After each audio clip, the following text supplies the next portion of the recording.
Hello everyone, welcome to Vandana academy. तो जैसा कि आपकी एनसीईआरटी सीरीज चल रही है, हमने 15 प्रश्नों को सॉल्व कर लिया था। अब आगे के प्रश्नों को सॉल्व करेंगे। और ये आपके जो प्रश्न है ये आपकी पेपर 2 के लिए एसएसटी के हैं और ये पूर्ण एनसीईआरटी पर आधारित प्रश्न है। अगर आप इन प्रश्नों को सॉल्व करते हो तो आपके एसएसटी में 60 में से 60 नंबर लाने से आपको कोई भी नहीं रोक सकता है। तो आप वीडियो के लास्ट तक अवश्य बने रहें। हो सकता है क्वालिटी थोड़ा वीडियो की कम आती हो, तो आप मतलब धुंधली दिखती हो आपको, एक तो फिर आप वीडियो की क्वालिटी बढ़ा करके वीडियो देख सकते हैं। चलो शुरुआत करते हैं। लेकिन ये आपके लिए एक बेहतरीन श्रृंखला है, बेहतरीन सीरीज है, एक बार आप पूरी अवश्य देखें। प्रश्न है आपका, निम्नलिखित में से कौन सा कथन सत्य है? सूर्य का खिंचाव बल सौरमंडल को बांधे रखता है। ये आपका बिल्कुल सही है। ठीक है, यानी आपका जो सूर्य का जो खिंचाव है वही हमारे सौरमंडल को बांधे रखता है। सूर्य सौरमंडल के लिए प्रकाश एवं ऊष्मा का मुख्य स्रोत है। ये भी आपका बिल्कुल सही है, ये भी आपका राइट है कि हमारा जो सूर्य है और हमारा जो सौरमंडल है, इस सौरमंडल में यानी हमारे जो ग्रह हैं, उपग्रह हैं, इन सभी को ऊष्मा और प्रकाश हमें सूर्य से ही प्राप्त होता है। तो राइट आंसर आपका हो जाएगा नंबर सी। इसकी व्याख्या देखते हैं हम। सूर्य सौरमंडल के केंद्र में स्थित है। ये बहुत बड़ा है एवं अत्यधिक गर्म गैसों से बना है। इसका खिंचाव बल इससे सौरमंडल को बांधे रखता है। सूर्य सौरमंडल के लिए प्रकाश एवं ऊष्मा का मुख्य स्रोत है। हम सूर्य की अत्यधिक तेज ऊष्मा को महसूस नहीं करते क्योंकि ये पृथ्वी के सबसे नजदीक का तारा होने के बावजूद हमसे लगभग 15 करोड़ किलोमीटर दूर है। इसी कारण सूर्य के प्रकाश को पृथ्वी पर पहुंचने में लगभग 8 मिनट लगते हैं। तो प्रश्न आपके यहाँ से भी पूछे जाते हैं, सूर्य और पृथ्वी के बीच की दूरी, तो ये लगभग 15 करोड़ किलोमीटर और सूर्य का प्रकाश पृथ्वी तक पहुँचने में लगा समय तो आपका 8 मिनट। अगर आपने एनसीईआरटी पढ़ी है तो फिर आप के लिए ये प्रश्न बहुत ही ज़्यादा ईजी होंगे। लेकिन अगर आपने एनसीईआरटी नहीं भी पढ़ी है तो भी ये प्रश्न आपके लिए एक बेहतरीन ये वीडियो आपके लिए एक बेहतर होने वाली है, क्योंकि इसमें आपको पूर्ण एनसीईआरटी व्याख्या के साथ प्रश्नों को सॉल्व कराया जा रहा है। अगला प्रश्न है, सौरमंडल के ग्रह जो सूर्य का चक्कर लगाते हैं उनके रास्ते किस आकार में फैले हैं?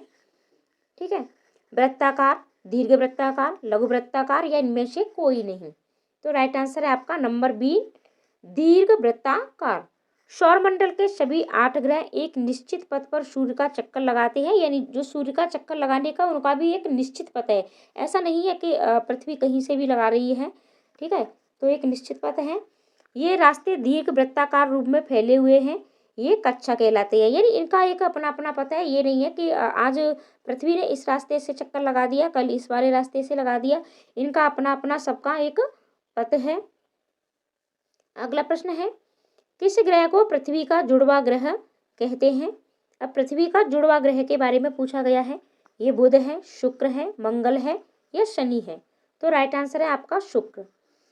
शुक्र को पृथ्वी का जुड़वा ग्रह मानते हैं क्योंकि ये आकार, घनत्व एवं व्यास में पृथ्वी के लगभग बराबर है। यानी ये पृथ्वी का इसे पृथ्वी की भगिनी भी कहते हैं। ठीक है, पृथ्वी का जुड़वा बहन, पृथ्वी की बहन, चमकीला तारा, भोर का तारा, सबसे गर्म ग्रह, तो ये इस तरीके से पूछ लिया जाता है। तो ये आपका शुक्र ग्रह होता है। पृथ्वी का सबसे निकटतम ग्रह कौन सा है? अब आपसे पृथ्वी का सबसे निकटतम ग्रह पूछा है, न कि सूर्य का। तो राइट आंसर आपका क्या होगा? बुध, शुक्र, शनि या चंद्रमा? तो राइट आंसर है आपका नंबर बी। ठीक है, ऑप्शन बी, यानी शुक्र है, यह है आपका पृथ्वी के सबसे निकटतम ग्रह है। और सूर्य का निकटतम ग्रह हम कल पढ़ चुके हैं, तो क्या है आप कमेंट में अवश्य बताएं। अगला प्रश्न है, हमारे सौरमंडल का सबसे बड़ा एवं सबसे छोटा ग्रह कौन सा है? आपको सबसे बड़ा पूछा है और सबसे छोटा पूछा है और आपको ग्रहों के क्रम, ठीक है, सूर्य से आपके क्रम आपको पता होना चाहिए। सूर्य के सबसे नज़दीक कौन सा है, फिर कौन सा है, फिर कौन सा है, और आपको सबसे बड़ा यानी बढ़ते हुए क्रम में और घटते हुए क्रम में भी आपको अवश्य पता होने चाहिए, क्योंकि प्रश्न आपके यहाँ से भी बनते हैं। हमारे सौरमंडल का सबसे बड़ा एवं सबसे छोटा ग्रह, तो राइट आंसर है आपका नंबर 1, बृहस्पति एवं बुध। हमारे सौरमंडल के ग्रहों में बृहस्पति सबसे बड़ा तथा बुध सबसे छोटा ग्रह है और बुध सूर्य के सबसे नजदीक का क्या है, ग्रह है या उपग्रह है? आप कमेंट करके अवश्य बताएं।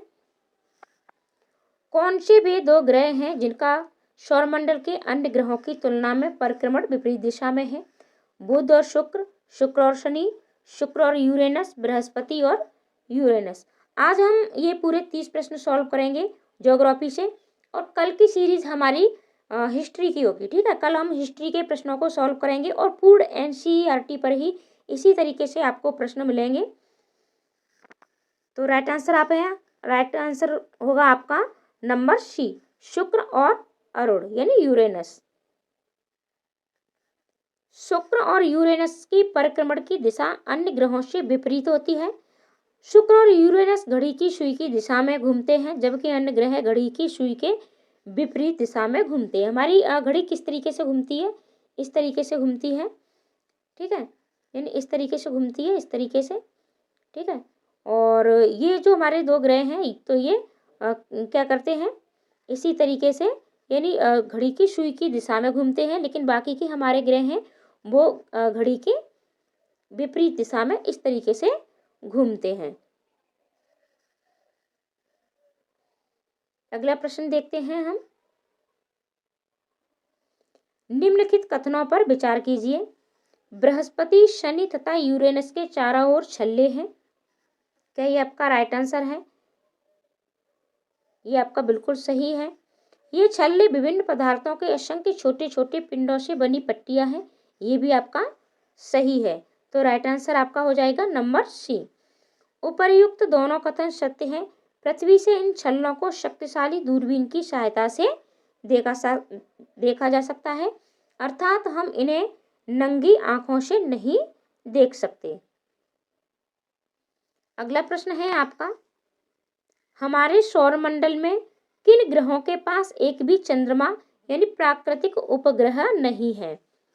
ठीक है, प्राकृतिक उपग्रहों की बात हो रही है, जैसे कि चंद्रमा ये प्राकृतिक उपग्रह होते हैं।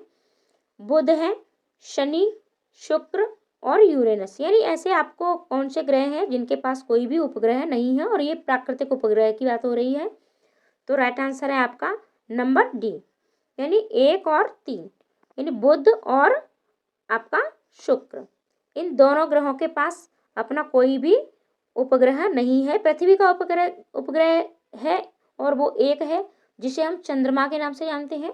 तो इसी तरीके से इनके भी सभी जो हमारे ग्रह हैं उस सबके उपग्रह हैं और किसी किसी के पास बहुत ज़्यादा उपग्रह हैं। आगे हम पढ़ेंगे। आपके ये 2 ग्रह ऐसे हैं जिनके पास अपना कोई भी उपग्रह नहीं है, यानी चंद्रमा नहीं है।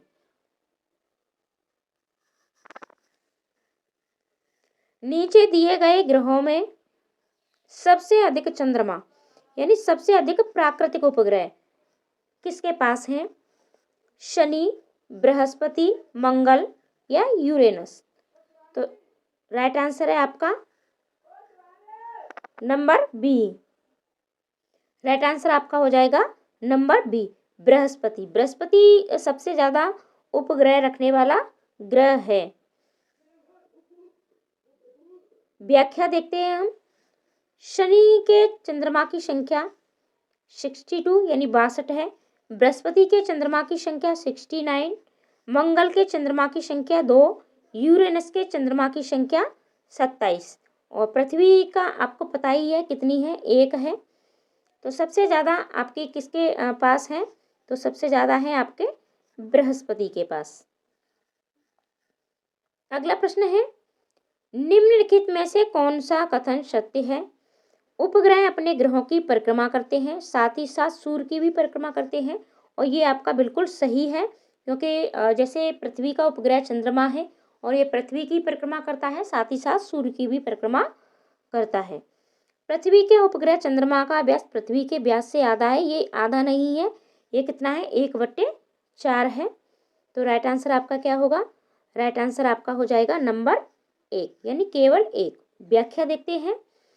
उपग्रह को अंग्रेजी में सैटेलाइट कहते हैं, जिसका अर्थ होता है साथी या सहचर। ये उपग्रह अपने ग्रहों की परिक्रमा करने के साथ साथ सूर्य की भी परिक्रमा करते हैं, अतः कथन 1 सत्य है। हमारी पृथ्वी के पास केवल एक उपग्रह है, चंद्रमा। इसका व्यास पृथ्वी के व्यास का केवल 1/4 यानी 1/4वां है। ये इतना बड़ा इसलिए प्रतीत होता है क्योंकि ये हमारे ग्रह से अन्य खगोलीय पिंडों की अपेक्षा नजदीक है, अतः कथन 2 सत्य है। अगला प्रश्न देखते हैं। प्राचीन भारत के प्रसिद्ध खगोल शास्त्री कौन थे? पाणिनि, कणाद, आर्यभट्ट, नागार्जुन। तो राइट आंसर है आपका नंबर सी, आर्यभट्ट। खगोलीय पिंडों एवं उनकी गति के संबंध में अध्ययन करने वालों को खगोल शास्त्री कहते हैं। आर्यभट्ट प्राचीन भारत के प्रसिद्ध खगोल शास्त्री थे। अगला प्रश्न है आपका, नीचे दिए गए कथन एवं कारण पर विचार कीजिए। कथन है आपका, पृथ्वी से हमें चंद्रमा का केवल एक ही भाग दिखाई देता है। यह आपका बिल्कुल सही है।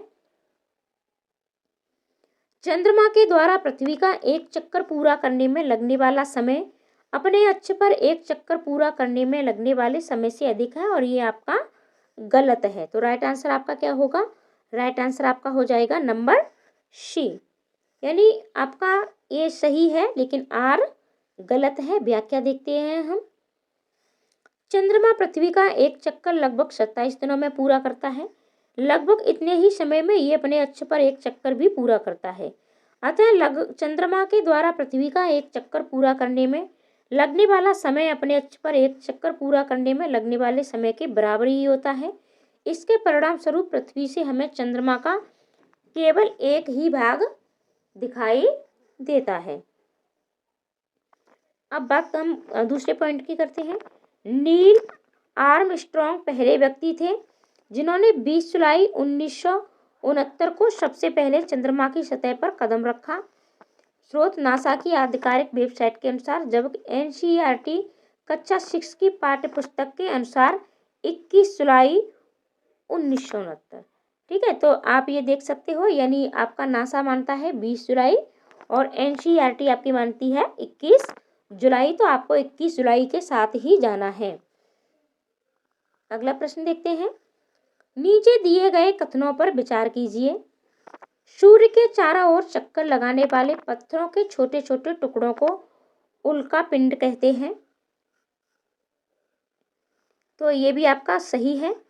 खुले आकाश में फैली एक छोर से दूसरे छोर तक चौड़ी सफेद पट्टी जो कि तारों का समूह है को आकाशगंगा कहते हैं। ये भी आपका राइट आंसर है। तो राइट आंसर आपका क्या हो जाएगा? सी। 1 और 2 दोनों सही हैं आपके। अगला प्रश्न देखते हैं हम। पहले हम इसकी व्याख्या देखते हैं। उपर्युक्त दोनों कथन सत्य हैं। सूर्य के चारों ओर चक्कर लगाने वाले पत्थरों के छोटे छोटे टुकड़ों को उल्कापिंड कहते हैं। आप इन प्रश्नों को सॉल्व करोगे तो साथ ही साथ आपकी एनसीईआरटी भी कंप्लीट होती जाएगी, क्योंकि ये पूर्ण एनसीईआरटी प्रश्न है और आपकी जो व्याख्या भी है वो पूर्ण एनसीईआरटी पर ही आधारित है। खुले आकाश में एक छोर से दूसरे छोर तक फैली चौड़ी सफेद पट्टी जो कि एक चमकदार रास्ते की तरह दिखती है, ये लाखों तारों का समूह है। ये पट्टी आकाशगंगा है। हमारा सौरमंडल आकाशगंगा का ही एक भाग है। प्राचीन भारत में इसकी कल्पना आकाश में प्रकाश की एक बहती नदी से की गई थी। इस प्रकार इसका नाम आकाशगंगा पड़ा। लाखों आकाशगंगाएं मिलकर ब्रह्मांड का निर्माण करती हैं। आप वीडियो को बिल्कुल भी शेयर नहीं करते हो, अपने दोस्तों को शेयर भी किया करो, लाइक कमेंट भी किया करो। आप कमेंट करके ये भी हमें बता सकते हो कि आपको किस टॉपिक पर वीडियो चाहिए। और आपकी एनसीईआरटी की क्लासें भी चल रही हैं, आप प्लेलिस्ट में जाके उन्हें भी अवश्य देखें। और जब तक आपका एग्ज़ाम नहीं होगा तब तक आपको ये सीरीज़ मिलती रहेगी और आपको क्लास 6, 7, 8 सारी सीरीज़ कराई जाएगी और आपको एसएसटी की यानी पूर्ण प्रैक्टिस कराई जाएंगी। तो वीडियो आप देखते रहें, चैनल पर बने रहें, लाइक कमेंट करना भी बिल्कुल न भूलें। अब कल के प्रश्न हैं आपके ग्लोब, अक्षांश एवं देशांतर, लेकिन हम इन्हें सॉल्व नहीं करेंगे। ठीक है, हमने ये आपके 28 प्रश्न सॉल्व कर लिए हैं। ठीक है, अब इन 28 प्रश्नों के बाद अब हम 30 प्रश्न हिस्ट्री के सॉल्व करेंगे। फिर हिस्ट्री के बाद पॉलिटी और फिर से हम अपनी ज्योग्राफी पर आएंगे, इसके आगे के प्रश्नों को। ठीक है, तो इस तरीके से आपको डेली प्रैक्टिस मिलती रहेंगी। आप चैनल पर बने रहें। पूरी वीडियो देखने के लिए आपका बहुत बहुत धन्यवाद।